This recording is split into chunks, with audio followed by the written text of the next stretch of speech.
Em junho de 2014, o Papa Francisco fez um ataque sério contra uma organização responsável por séculos de derramamentos de sangue: a máfia.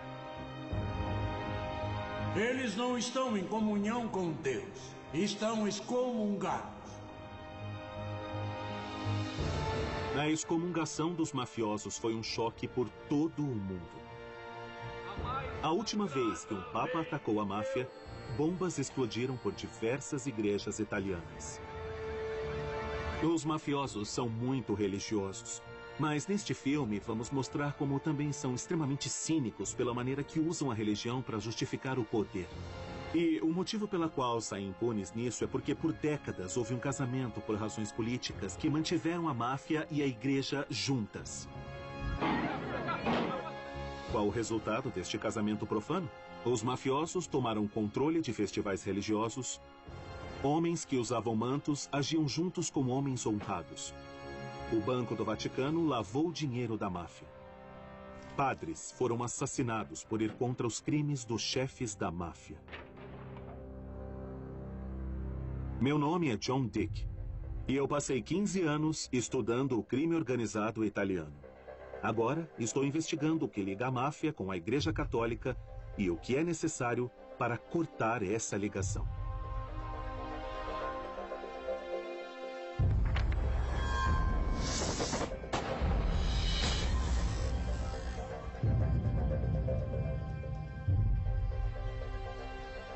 Minha jornada até a conexão principal entre o Papa e a máfia começa no sul da Itália.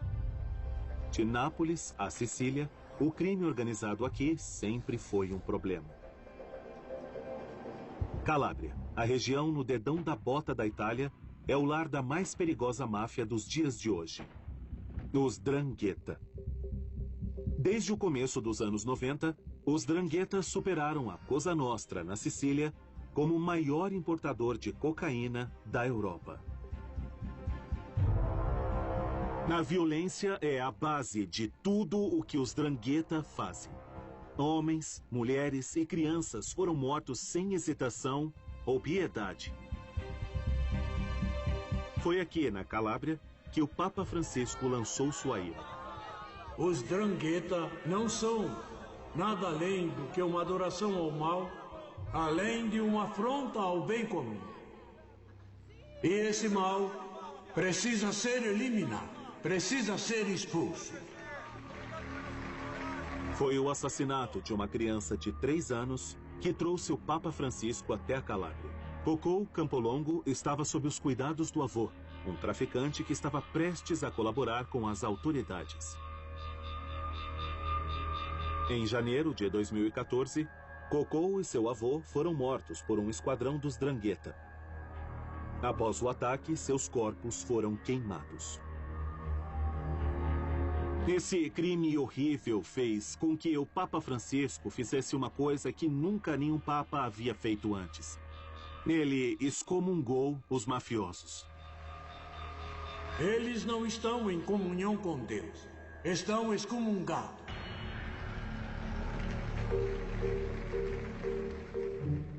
Excomungação é uma ferramenta antiga que o Papa e seus bispos usam para censurar quem cometeu crimes graves contra a fé ou a vida. Tentar matar o Papa ou quebrar o segredo da confissão pode te excomungar.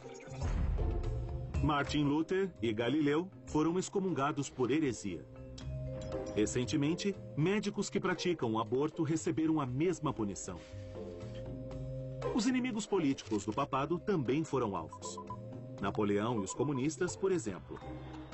E até mesmo toda a Veneza na Idade Média. Quando você é excomungado, você não pode mais receber a hóstia nem os laços sagrados do casamento, além de ter um enterro pela igreja negado. Você está a caminho do inferno. E a única maneira de evitar a danação é se arrepender e conseguir a absolvição de um bispo.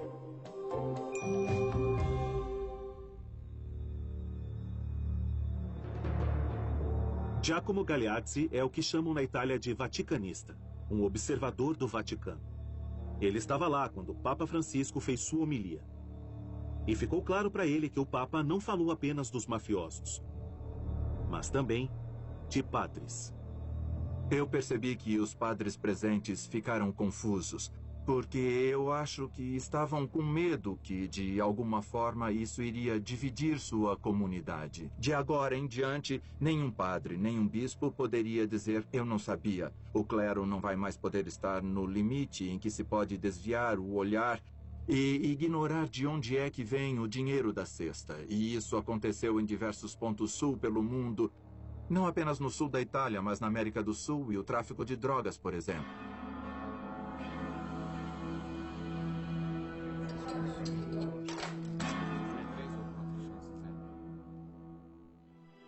Não existe lugar melhor para descobrir como a máfia reagiu às palavras do Papa Francisco do que nessa prisão de segurança máxima. É também um bom lugar para ter uma noção de como alguns padres estão reagindo. Aqui, 70% dos presos são membros jurados do 'Ndrangheta. A pergunta mais direta foi: bom, quer dizer que não podemos mais ir à missa, não podemos mais ir à igreja, não podemos rezar, porque se formos excomungados não podemos nos dirigir ao Senhor? É isso que podemos entender? Está negando mesmo os sacramentos aos membros do 'Ndrangheta? Não posso de forma alguma fazer distinções. Eu não posso banir os sacramentos ou tirar os direitos dos dranghetisti e dos outros prisioneiros. A função do padre e da igreja na prisão é não julgar ninguém individualmente, mas sim ser um guia na vida daqueles que foram julgados de alguma forma por fazerem parte, por serem membros do 'Ndrangheta. Este capelão está em uma posição delicada, pego entre o dever de obedecer o Papa e o medo de encarar as consequências se declarando contra os 'Ndrangheta. Mas o que eu percebi falando com ele foi que ele deixou completamente de lado a excomungação. O Papa Francisco enfrenta um desafio enorme. Apenas no ano em que foi eleito, um padre já foi preso por cumplicidade com os 'Ndrangheta. E outro testemunhou em corte a favor de 3 mafiosos. Câmeras de vigilância da polícia chegaram a gravar um conselho entre os chefes dos 'Ndrangheta que aconteceu durante uma peregrinação.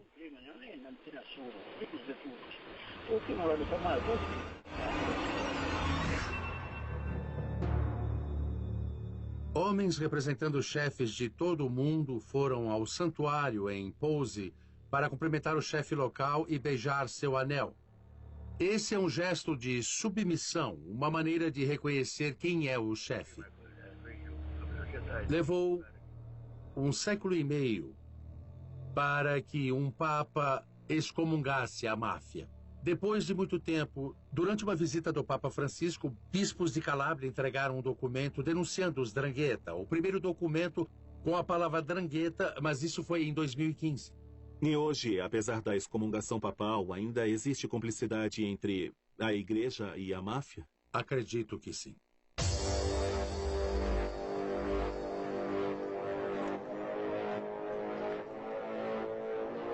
Na minha opinião, as raízes dessa cumplicidade estão na Sicília.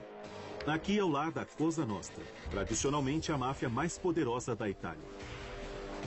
De extorsão até tráfico de heroína aos Estados Unidos, a máfia siciliana passou mais de 150 anos como líder no mercado do crime.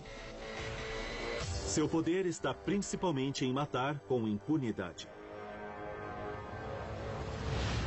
E estar aqui me faz lembrar dos crimes mais selvagens da Cosa Nostra na década de 80, onde centenas morreram numa guerra entre a máfia, deixando seus corpos queimando nas ruas, enterrados no concreto, jogados no esgoto ou decepados e espalhados.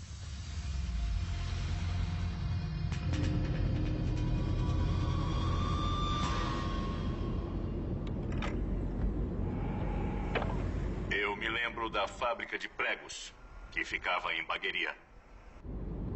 As pessoas que não eram mais confiáveis eram enviadas para irem até essa fábrica, que era bem afastada. E assim que chegavam, elas nunca mais saíam de lá. Nunca mais voltavam para casa. Essa é Bagheria, um bairro de trabalhadores ao leste de Palermo. E essa é uma antiga fábrica de pregos.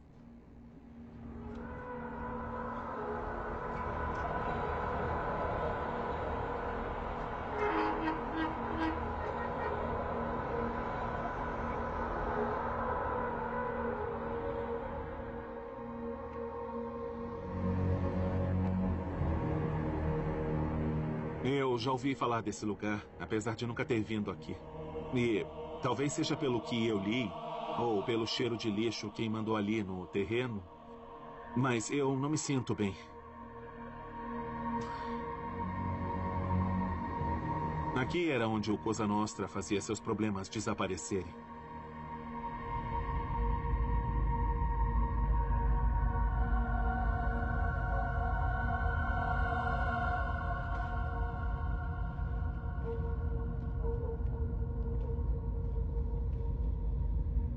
Esta é uma sala de tortura.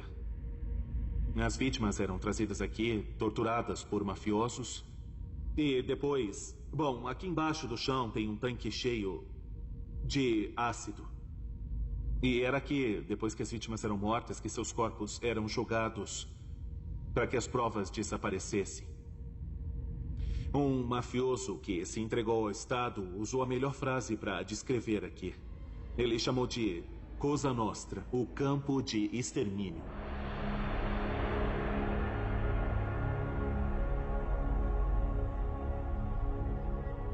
Ninguém sabe quantas pessoas morreram aqui. As paredes não falam. Mas entre o terror, o código de Omerta foi quebrado. E os homens que cometeram atrocidades como essa falaram pela primeira vez sobre o papel principal, apesar de conturbado, que a religião tem em suas vidas. Como homens de honra que somos, todos acreditamos ser católicos. Podemos até traçar a origem da Cosa Nostra ao apóstolo Pedro. Pertenço à Cosa Nostra e sou católico. Pode parecer estranho, mas somos homens de honra e temos bíblias. Todos nós honramos os santos. Por exemplo, existe uma regra na Cosa Nostra contra matar às sextas-feiras, porque é um dia de luto para nós.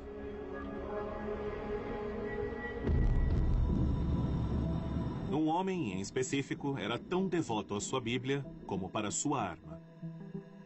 Ele cometeu seu primeiro assassinato em 1983, quando tinha apenas 24 anos. Quando ele foi preso, apenas alguns quilômetros daqui, ele virou uma das pessoas mais ricas e mais poderosas da Cosa Nostra. Essa casa pertencia ao chefe da máfia, Pietro Alieri, que gastou mais da metade da sua vida fugindo da lei. E esse era um de seus vários esconderijos aqui. Bom, como vocês podem ver, ele está caindo aos pedaços, porque faz anos que ninguém entra aqui. Na verdade, ninguém nunca filmou.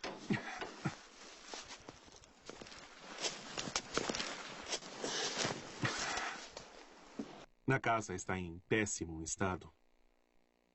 Móveis abandonados. Eu acho que é melhor usar um capacete daqui para frente, porque nunca se sabe o que se tem por aí, não é mesmo?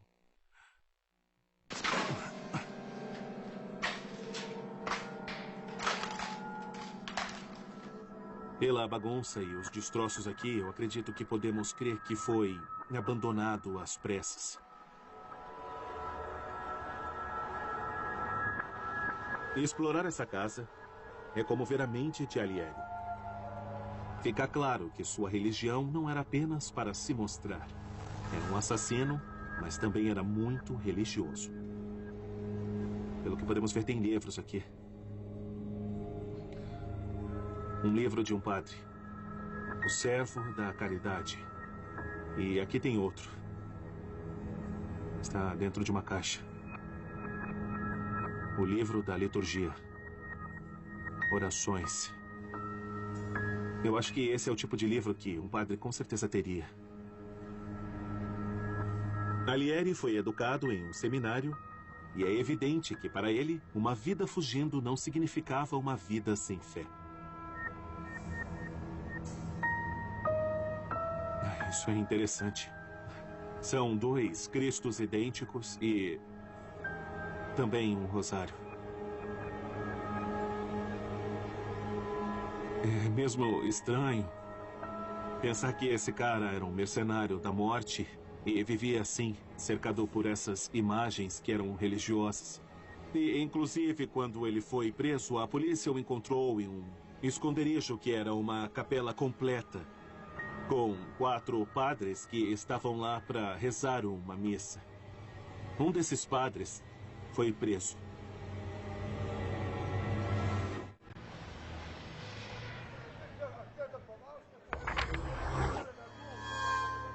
Cosa Nostra entrou na vida do padre Mário Fretita quando um membro da gangue de Alighieri bateu na porta de sua igreja perto do porto de Palermo. Ele disse: padre, me ajuda, existe um homem muito importante e conhecido. Eu perguntei: e quem seria ele? Não posso te dar um nome, mas ele precisa de ajuda, precisa te ver para se confessar, ele quer receber a hóstia, quer se encontrar com Cristo de novo. O que me diz? Que será entregue por vós. Alguns dias depois, o padre Fretita estava dentro de um carro a caminho do esconderijo de um dos fugitivos mais conhecidos da Itália. Ele não me disse para onde estávamos indo, apenas para confiar nele. Disse que iríamos ver a Alighieri. Alighieri? Eu disse: bom, é importante, eu disse. Quando o padre Fretita entrou na cabana nos arredores da Bagheria, ele encontrou algo que nunca imaginaria ver no esconderijo de um chefe da máfia. Uma capela completa. Tinha o altar, bacia com água santa, caixas com hóstia e copos para o vinho. Tinha até bancos de igreja. Eu fiquei pasmo. Como ele conseguiu? Depois percebi que outros padres tinham passado por lá antes de eu passar. E antes de começar a missa, eu ouvi a confissão dele e dos 3 que estavam com ele. Eu fiquei estático, porque estava com aquelas pessoas que simplesmente eram homens procurados.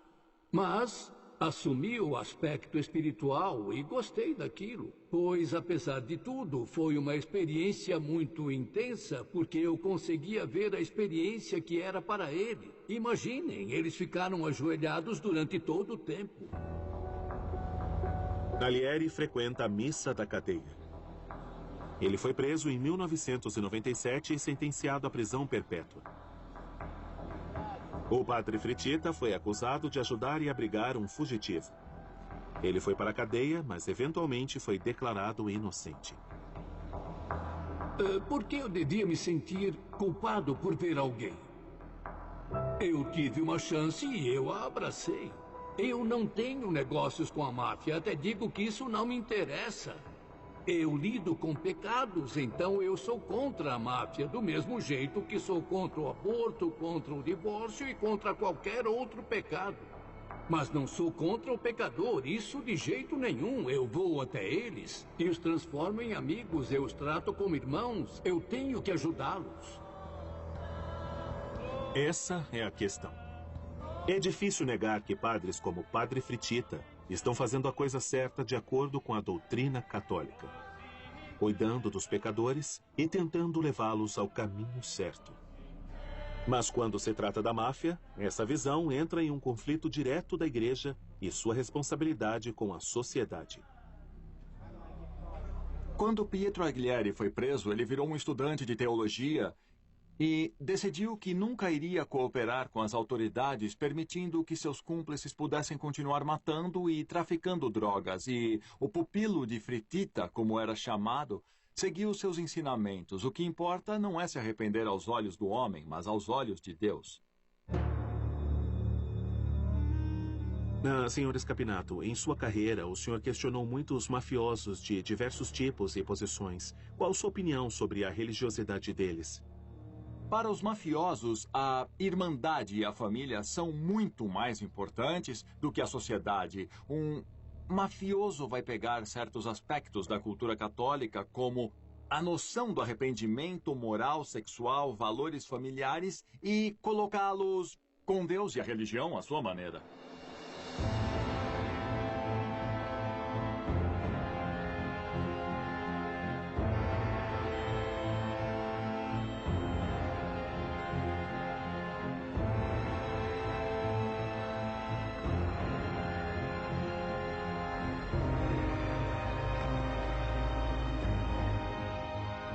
O banho de sangue da máfia nos anos 80 fez o Estado tomar uma atitude.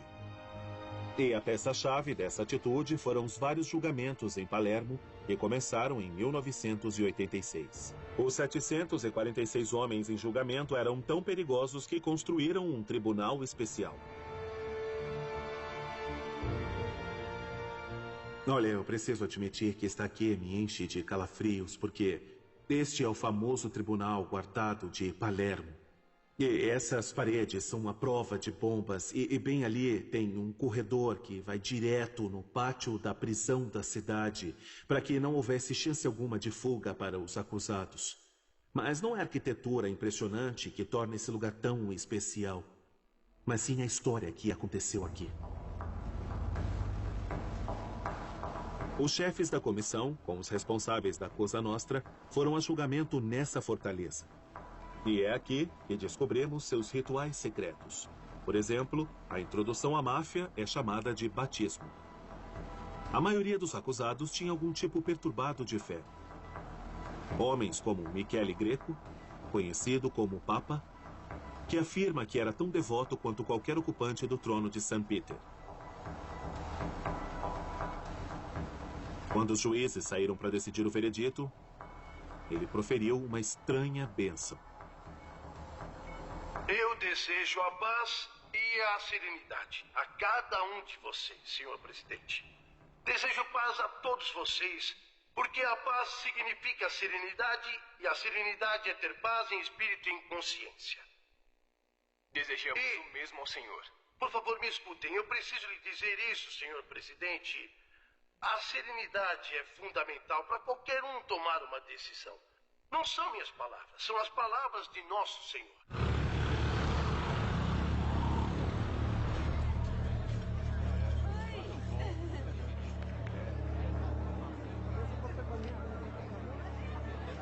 O Papa Francisco terá dificuldade em convencer os mafiosos que a versão de fé deles não dá entrada ao paraíso.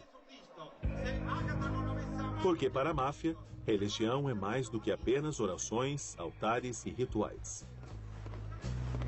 Todo mês de fevereiro, milhões de pessoas se juntam na cidade ao leste da Sicília, em Catânia, para o Festival de Santa Ágata. O festival traz fogos de artifício e a tradicional carne de cavalo para comer. Alguns adoradores mostram sua devoção carregando velas enormes.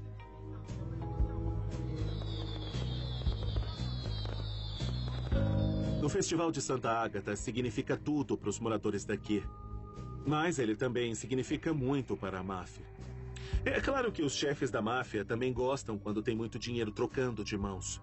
Mas para eles o festival representa uma oportunidade imperdível para mostrarem seu poder e exigirem também o seu respeito. O chefe de polícia, o investigador Antônio Salvago, anda monitorando as atividades da máfia no festival por anos. Existem muitos grupos da máfia em Catânia. E para um deles ter o poder de fazer uma procissão em um lugar específico, é uma maneira de mostrar que ali e agora ele controla toda a cidade.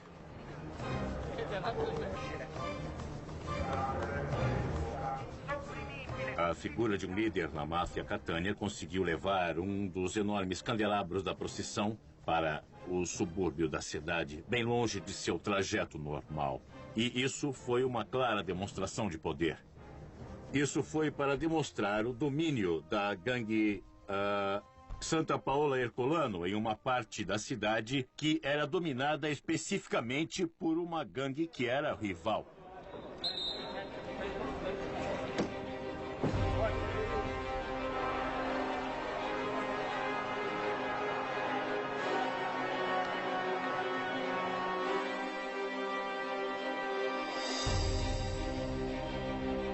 Essas fotos foram tiradas durante o festival. Aqui, a polícia identificou 2 mafiosos carregando objetos sagrados. E nessa daqui, inclusive um dos mafiosos conseguiu subir na carruagem no lugar que geralmente é ocupado pelo padre. Isso mostra que o Festival de Santa Ágata, o terceiro maior evento desse tipo no mundo, se tornou o primeiro a ser visto tendo alguma ligação com a máfia. Durante o período da sua investigação, o senhor teve a oportunidade de conversar com o bispo de Catânia. O que ele contou exatamente ao senhor? No julgamento, não recebemos uma resposta clara do bispo de Catânia. O bispo Bomarito, ele não conseguiu dar uma resposta com clareza. Eu acho que foi porque naquela época a igreja não dava o devido valor, não dava o mínimo valor para o grande problema que todos enfrentavam, que era dos grupos da máfia usarem o festival religioso, esse nosso festival, para mostrar sua autoridade.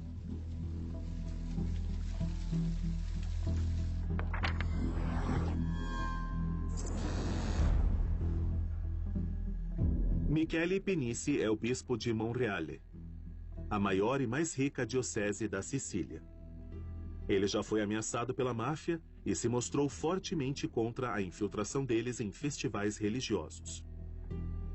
Aqui em Monreale, eu acabei lançando um decreto deixando claro que nenhum membro da máfia poderia pertencer a qualquer tipo de confraria organizadora do festival. E como a igreja, de modo geral, acabou apoiando o senhor nisso? A maioria do clero, assim como todas as confrarias, aceitaram de bom grado, mas eu também acabei encontrando resistência. Essa resistência acabou sendo uma resistência silenciosa, mas clandestina. Geralmente, a resistência vem daqueles que querem viver em paz sem perturbar os cães. Também porque muitos mafiosos costumavam apoiar a igreja local e costumavam apoiar principalmente para os festivais religiosos, pagando fogos de artifício, por exemplo. E geralmente eles fazem isso porque é conveniente para a máfia exercer poder sobre uma cidade. A aliança profana entre a igreja e a máfia nasceu no começo da Segunda Guerra Mundial. Os aliados liberaram a Sicília do fascismo. Mas o caos da guerra, a ingenuidade britânica e americana, permitiu que a máfia conseguisse armas, poder e lucro. Um homem, em particular, viu uma oportunidade que não podia perder. Boa tarde, senhor.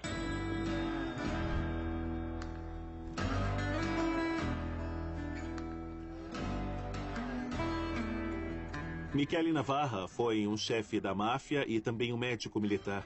Ele se dava tão bem com os aliados que acabaram fazendo um acordo exclusivo com ele para usarem antigos veículos militares e começar uma empresa de ônibus.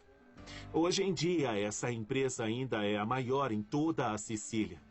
Na verdade, é que roda entre Palermo e a cidade natural do Dr. Navarra, Corleone.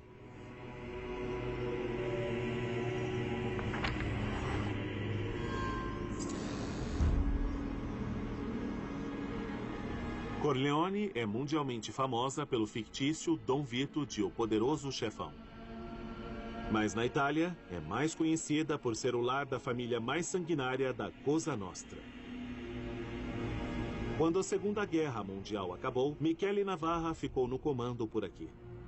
Seu próximo movimento foi terrorismo político, um ataque ao povo da esquerda. Bom, logo depois da guerra, a Sicília foi dividida.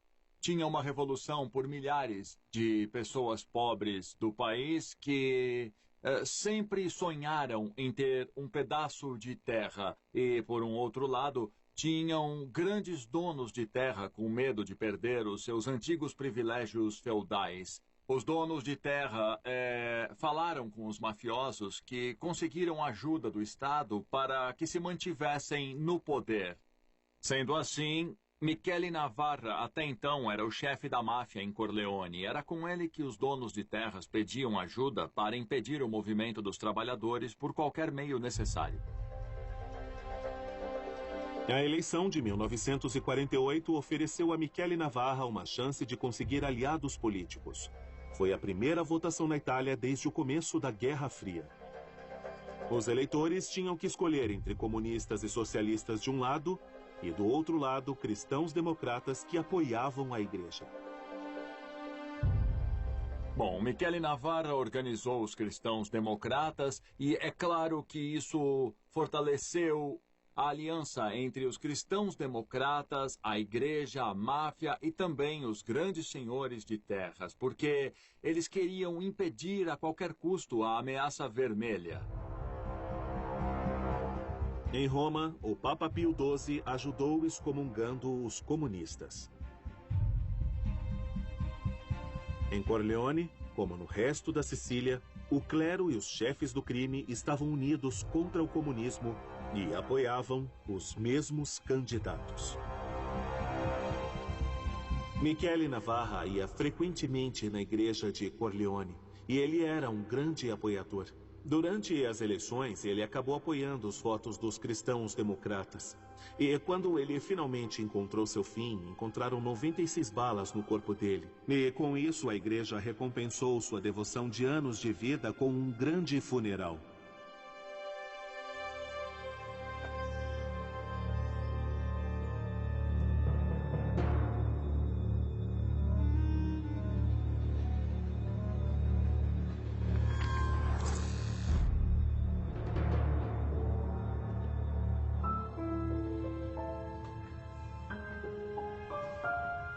A igreja e a máfia da Sicília foram parceiros por toda a era da Guerra Fria.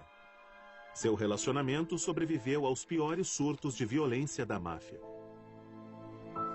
Em 1963, um carro-bomba da máfia matou 7 soldados nas proximidades de Palermo. O Vaticano exigiu que o cardeal de Palermo agisse, mas o cardeal Ruffini recusou. Ele descreveu os mafiosos como trapaceiros comuns e irritado que nenhum deles ia à igreja. Ele também disse, por vários anos que sou ministro e nunca vi um deles ser capaz de ter qualquer relação com o clero e os criminosos. Ele errou.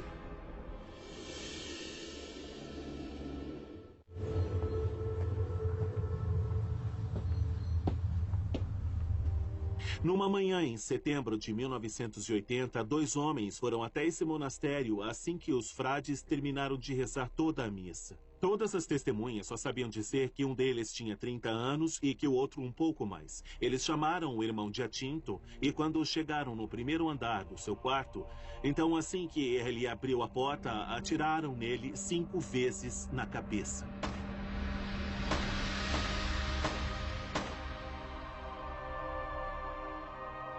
Esse, com certeza, foi o assassinato que abriu uma porta para um padrão sinistro ligando a máfia, a política e também a igreja.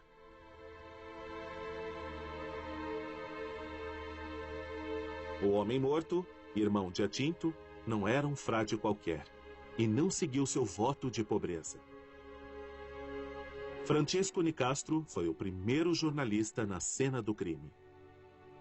Ele tinha um estilo de vida de uma pessoa rica, não como o de seus outros irmãos frades. Ele tinha roupas que eram costuradas sob medida, tinha perfumes franceses, garrafas de uísque, uma pistola e também 4 milhões de liras em dinheiro, o que era considerado muito dinheiro para aquela época. O irmão Giacinto tinha uma série de contatos com políticos, com gente da sociedade, mas, acima de tudo, ele tinha contato com pessoas da máfia.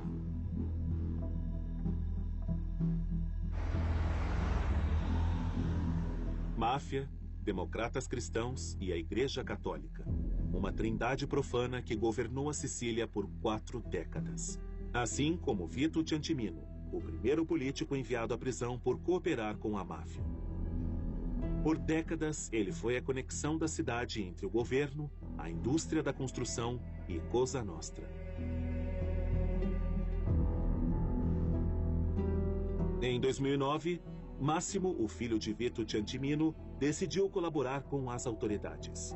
Então, ele explicou às autoridades o que ele via e ouvia quando ia aos encontros com seu pai. Como eu disse, eu já havia ido com meu pai até a casa de Bernardo Provenzano e, pessoalmente, eu nunca vou esquecer. Quando chegamos na casa do bispo, perto de Palermo, nós entramos por uma entrada por trás da casa e lá encontramos com o senhor Provenzano e o bispo, que estavam esperando para falar com meu pai. Bernardo Provenzano só foi preso em 2006, depois do recorde de 43 anos sendo procurado. Ele foi uma grande mente política por trás da poderosa família de Corleone.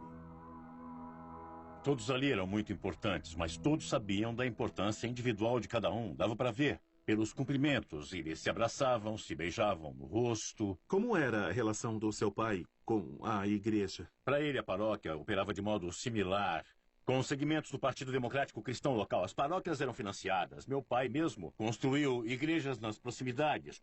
Construiu campos de futebol para a igreja. Manter o controle da igreja era manter o controle de todo o seu território.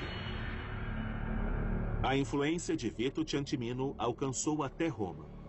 De acordo com seu filho, o político favorito da máfia ia até lá todo mês para depositar dinheiro sujo no IOR, o Banco do Vaticano.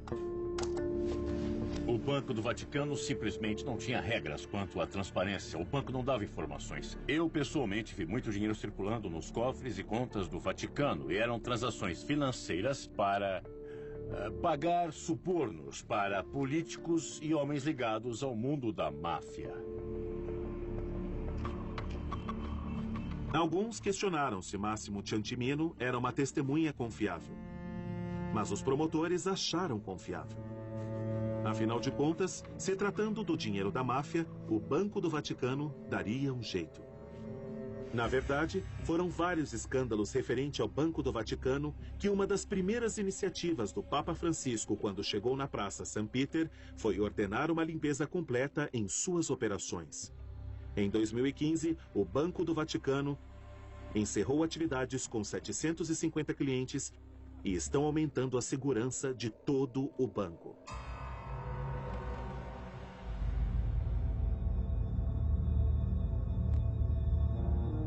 Vito Ciantimino foi preso em 1984, quando uma nova guerra começava na Sicília. Os clãs mais poderosos da máfia decidiram tomar controle da Cosa Nostra. Durante uma década sangrenta, mais de 1000 pessoas morreram. Chefes da máfia, soldados e parentes foram brutalmente assassinados, enquanto os Corleonesi exterminavam seus rivais. E quando alguém tentava ir contra a máfia, também viravam alvos. Fossem eles juízes, policiais, políticos, médicos, jornalistas e políticos honestos seriam mortos. Finalmente, em 1992, os chefes do crime decidiram se livrar de 2 dos seus mais temidos inimigos. Os juízes contra a máfia, que eram responsáveis por levar centenas de mafiosos à justiça, Giovanni Falcone e Paolo Borsellino.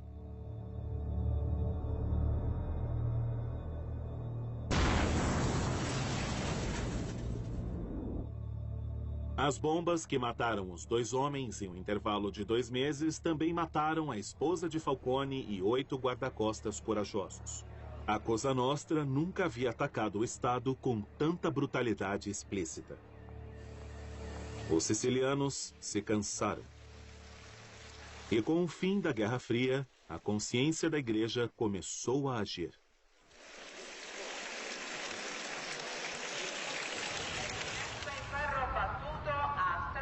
Nós estamos em Brancaccio, um subúrbio de Palermo, onde alguns lugares são de pobreza do terceiro mundo.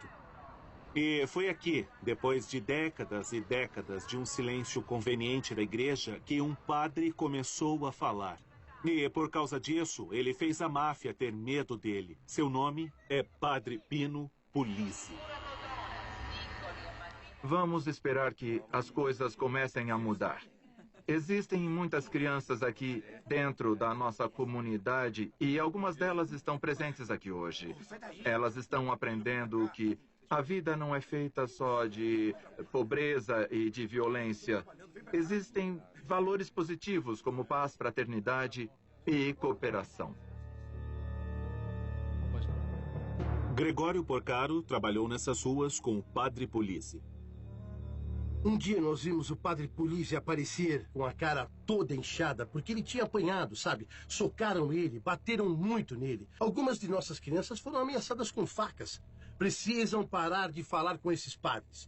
Isso é uma ordem. Vocês precisam vir com a gente. Os sinais sempre existiram. Quando vimos a total falta de interesse, quase que indiferente da hierarquia da igreja, eu reclamei até com o padre e Expliquei para ele que hoje estamos por nossa conta nisso. Estamos órfãos na situação, talvez indo até longe demais. Cedo ou tarde, a máfia vai reagir e... Bom, ele respondeu, do que é que você tem medo? O que é que eles podem fazer? Nos matar? E se nos matarem? Pensem, por favor, o que é que eles vão conquistar? Absolutamente nada, porque sem o povo e sem a igreja, eles não são nada. A igreja siciliana estava numa encruzilhada. O comunismo acabou e, com ele, os motivos políticos para ignorarem a Cosa Nostra. Mas faltou uma visão clara da igreja do que Padre Polisi dizia, para enxergar a máfia como um mal. E falharam em apoiá-lo. João Paulo II foi bem mais decisivo. Em 1993, ele foi a Sicília exigindo condenação urgente. Foi o primeiro papa a mencionar a palavra máfia. Deus disse a todos, não matarás.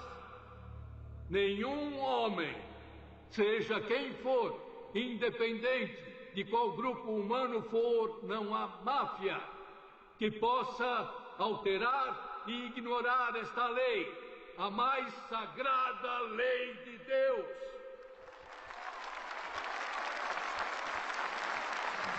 Eu digo aos responsáveis, convertam-se agora. Um dia o julgamento de Deus virá.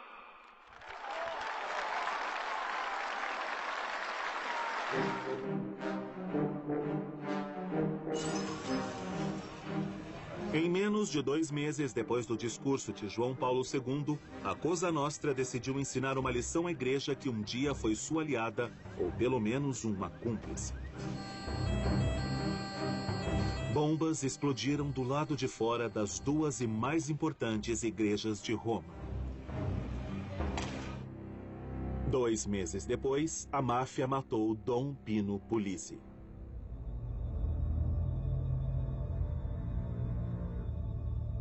Eu acredito que todos nós de Palermo renascemos a partir do sangue desse homem. No outro dia, toda a cidade veio aqui e isso mostrou que estávamos cansados de sermos covardes. Cansados do abuso de poder, da arrogância, cansados da violência. E mostrou que a máfia realmente errou. Eles acharam que tinham silenciado eles, mas só libertaram a fúria da cidade. É nossa e não da Cosa Nostra! Palermo é nossa e não da Cosa Nostra! E não da Cosa Nostra!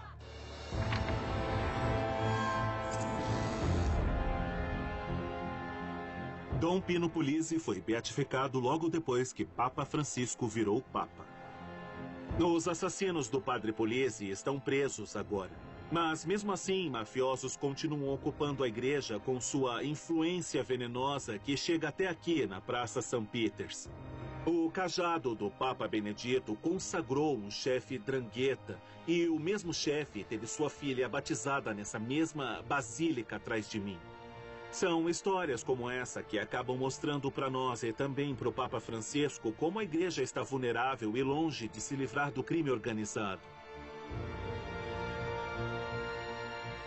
A relação entre a igreja e a máfia é apenas mais um capítulo de um livro enorme cujo nome é A Relação entre a Igreja e o Poder. Por exemplo, em 1929, o Pio XI assinou a concordata com o Estado fascista. Todos conhecem a natureza do fascismo. Quando a Igreja católica assinou a concordata com a Alemanha de Hitler em 1933, a personalidade antissemita da política do Führer era extremamente clara. Então, quando João Paulo II foi ao Chile, ele apareceu na sacada do palácio do então general Pinochet. E todo mundo sabia o que Pinochet havia feito. Então, a relação entre a igreja e a máfia é relevante para os católicos bem longe do sul da Itália. Mudanças no relacionamento da igreja com o poder nessa área, em particular da Itália, significa mostrar um grande exemplo para as relações entre a igreja e o poder em outras partes do mundo.